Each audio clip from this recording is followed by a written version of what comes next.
This Torah class is brought to you by TorahAnytime.com. Hey, good afternoon, everyone. Thank you, everyone, for hanging in there. So this is we continue in the subject of Rabbi Yehuda Hachasid. This is all to lead us up to the tzava of Rabbi Yehuda Hachasid. But as we said, in order to understand the importance and what the tzava of Rabbi Yehuda Hachasid is, we need to know who Rabbi Yehuda Hachasid is. In Shir number 1, we spoke about the origins of the Rabbi Yehuda Hachasid's family, namely his father, who is known as the Navi, Rabbi Shmuel Hachasid. And today we're going to speak about, in today's first shir, about who Rabbi Yehuda Hachasid was. We began yesterday by saying that there's a tradition that Rabbi Yehuda Hachasid, had he been in the times of the Nevi'im, he would have been a Navi. In the times of the Tanoim, he would have been a Tana. In the times of Rome, he would have been an Amoira. Now, and we mentioned how he was sort of born in a supernatural way, in that his father was walking and the heavens opened up, and Rabbi Shmuel Hanavi took that as an opportunity to pray for a child like him, and that's what he was zoicha to. Now let's talk about a little bit about the saintliness of Rabbi Yehuda Hachasid. So we have in number 11, Adam hamisana b'chol yom, a person who fasts every day, and therefore v'achila b'Shabbos sarhu layim imnei shinoi v'eses, and therefore eating on Shabbos is painful to him because it sort of disturbs his regular routine. Yesh oimrim sharoi kamacha. Yesh oimrim. There are those who say sharoi kamachasid v'anshemash shasana b'Shabbos mitamzeh. That because of that, many righteous people, they fast on Shabbos, because otherwise, if they don't, it will really disturb their systems, being that they don't eat during the week. And in fact, says the Shulchan Aruch, V'chein amru shekach ha'ya'oisa Rabbi Yehuda Hachasid. Rabbi Yehuda Hachasid not only fasted on Shabbos, he fasted every single day. Rabbi Yehuda Hachasid never ate. You hear that? I mean, he never ate, meaning he ate at night, but he fasted every single day. Not once in a while, not most times. He fasted every single day of the year. Now, don't try this at home. Okay? And we're going to see even this practice, he didn't even put in the tzava Rabbi Yehuda Hachasid. This is not for minor leagues. But just to give a little picture about the saintliness of Rabbi Yehuda Hachasid. Another interesting thing that we know about him. Why is it the saintliness? I mean, why is it? Why? You try it. No. What's the purpose? I'm saying not to eat. The purpose is a way of afflicting his guf to stay away from Tanugei Olam Hazeh.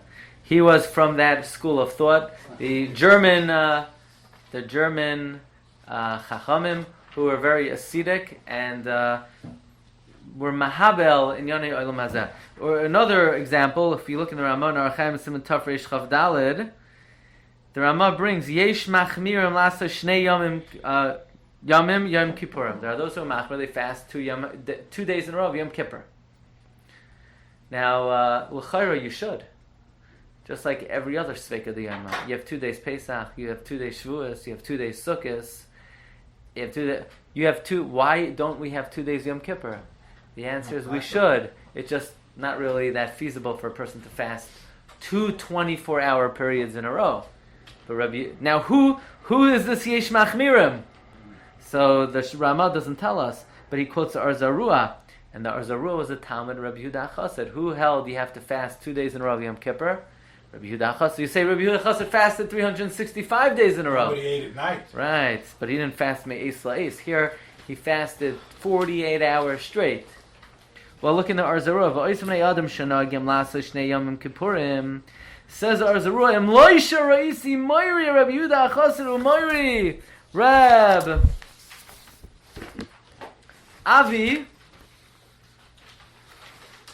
Ha'iri shahayu oisim oisim. Had I not seen my great rabbis who did this, I would have said this is not correct. Shani oimer she'en lasois klal mebnei sakana. I would think you shouldn't do this because it's a danger. In the Yushalmi, in Chala, in the first parak, it says Taman choshesh and detzoyim rabba train yomim. Amar Reb Chisda la limid atem mi benisim atzmechem machnisim atzmechem l'safek zeh hamir ruba hezek she'en bezdin misatzlim by. In other words, there's a discussion whether this in fact is a safe practice. Hilkach ein lasos kain. Hilkach ha'isa kain. Hover isi Rabbi Sashos in layem chabiyada. He says Arzarua. The bottom line is I saw my Rabbeim do it. So I'm not going to protest if someone wants to do it.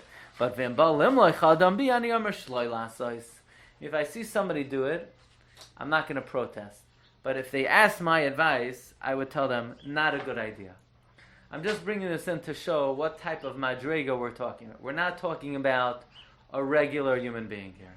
We're talking about someone above and beyond.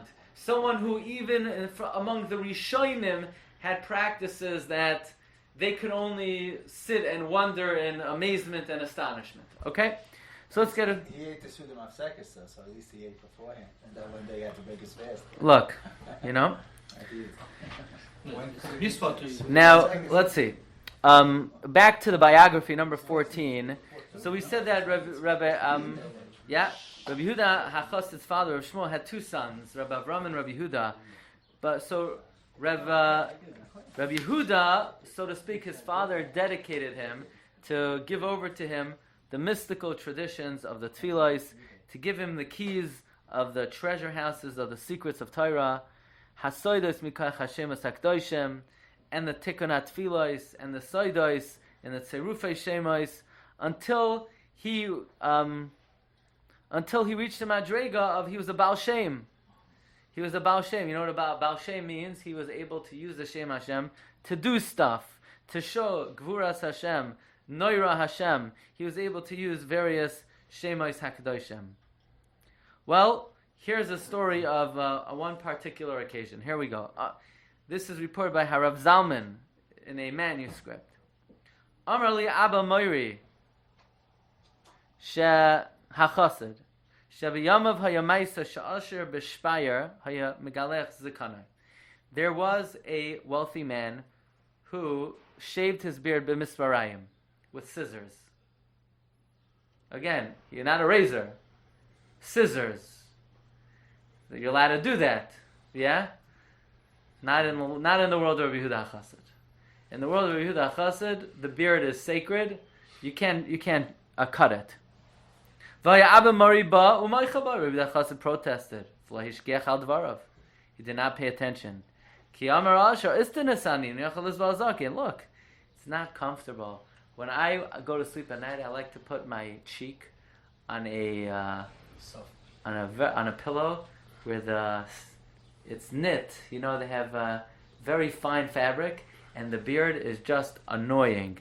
You know, whenever you're trying to get a good night's sleep and that beard gets in the way, there's nothing more annoying than that.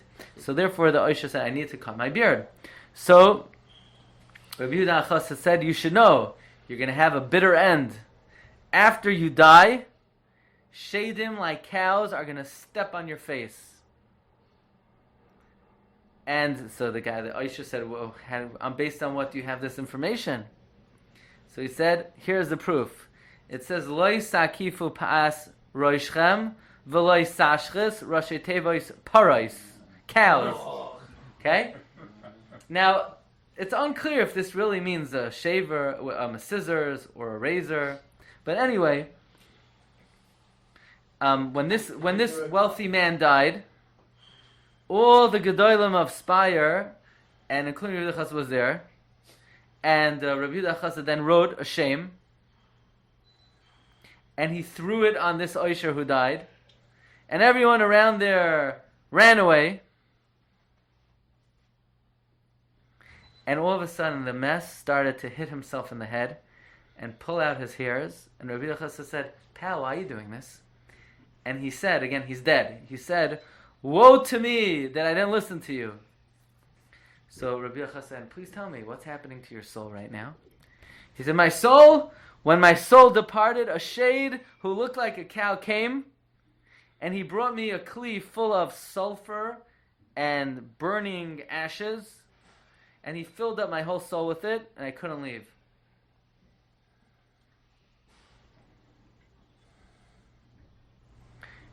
And then the HaKadosh Baruch Hu said to me, Rabbi Yid, did you ever learn Chumash?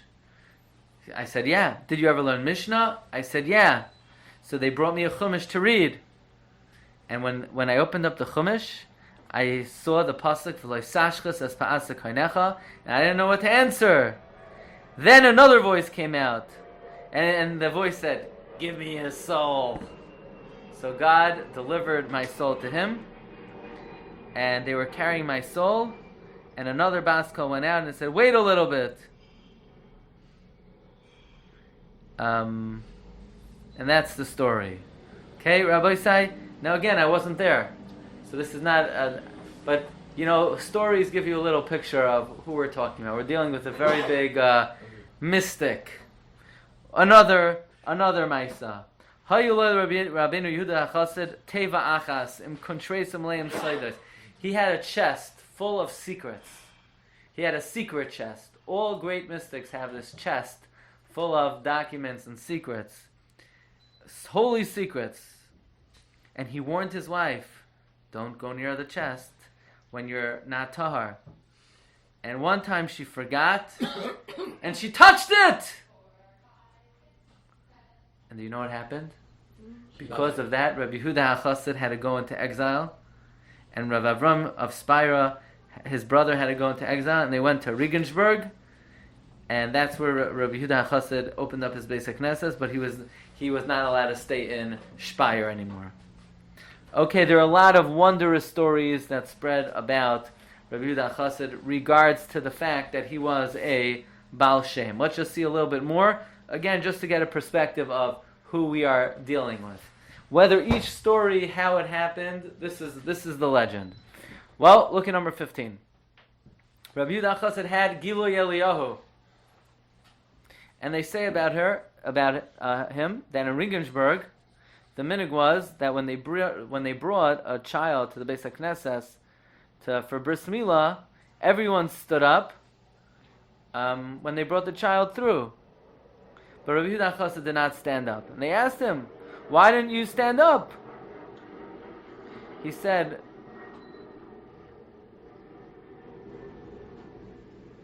"I'll tell you why.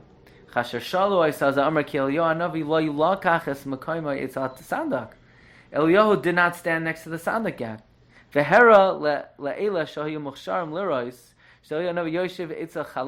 said, look, he showed a few select. You see he's not at the sandak? He's over there, he pointed. And the reason is, says Rabbi Chasid, because this child will abandon his religion in the future, and therefore Eliyahu Hanavi did not want to show up at this bris. Okay, so that's the story that Rabbi Yehuda Chasid was able to tell, that Eliyahu did not come to a particular bris based on some Ruach HaKodesh that he had. On the other hand, even though he was a Baal Shem, he very much warned against Kabbalah Ma'asis, he very much warned against supernatural practices. Instead, Rabbi Yehuda Chasid said that if a person lives extremely punctilious and moral life and very careful in halacha, especially in the midah of MS, they will be zoicha that whatever they say will come true. Look at number 16. It's brought in the Sefer Chasidim. Aval kol hadoiver MS, anyone who speaks truth. Ve'eno doiver shakar, anyone who does not speak falsehood. Afla haloi sayal libai, even that falsehood should enter his mind. Kol davar of miskaimim, all of his words will be fulfilled. V'goizer gzera malmata, he'll decree down here about Kadosh Baruch Hu mekayim malmala, and God will fulfill it on high. And about him it says, v'sigzar omer v'yakamach.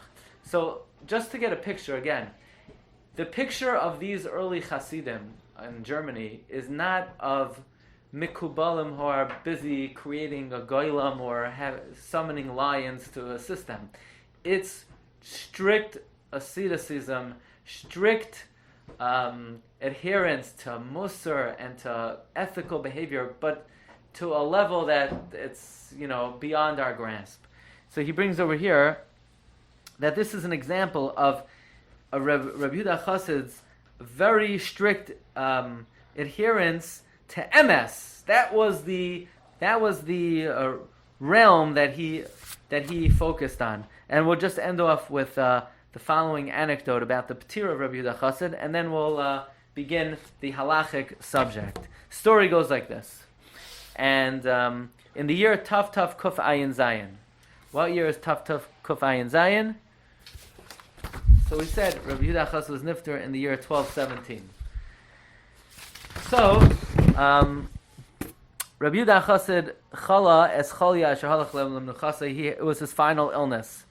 The Yisupar Alav Kazais. They told about him as follows: Maisa Haya Berigensburg Bimei Tafresh Yudches. The story goes that Kishar Licha Sameis Beisakvas Huchuch Lavar Imay Derech Shar Echad Shetala by Pamain. There was a certain gate they would have to pass through, and there was a bell hanging by the gate. Uvechalpam Shanasu Asameis Derech Sham. And every time they would carry out a dead body, they basically would ring the bell to annoy the Jews. When Rabbi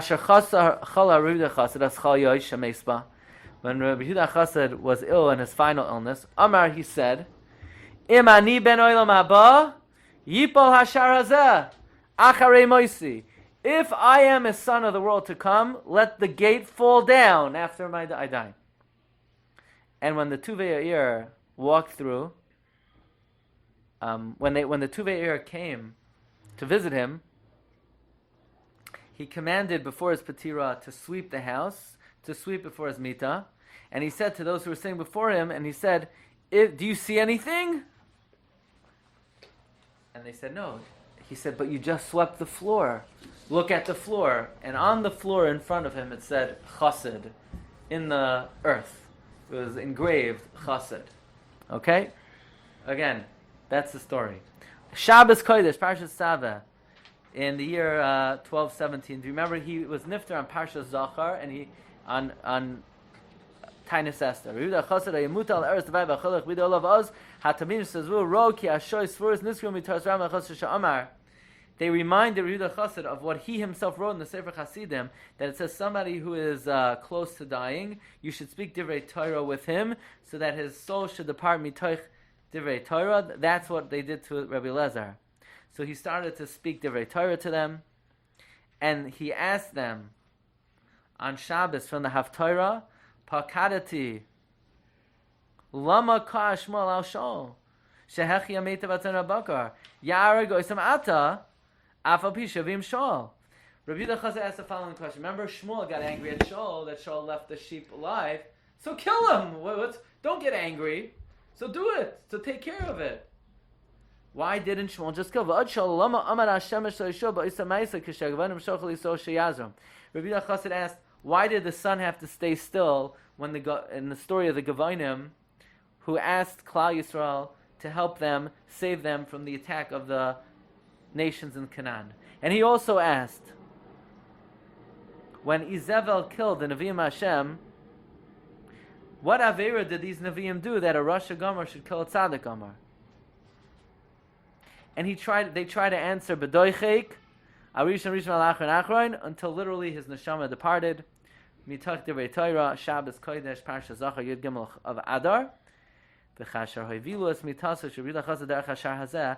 As they brought his bed out of the gate that had the bell, so the gatekeeper saw the body coming. He runs to ring the bell, and the entire gate collapsed with the bell, and the gatekeeper was killed.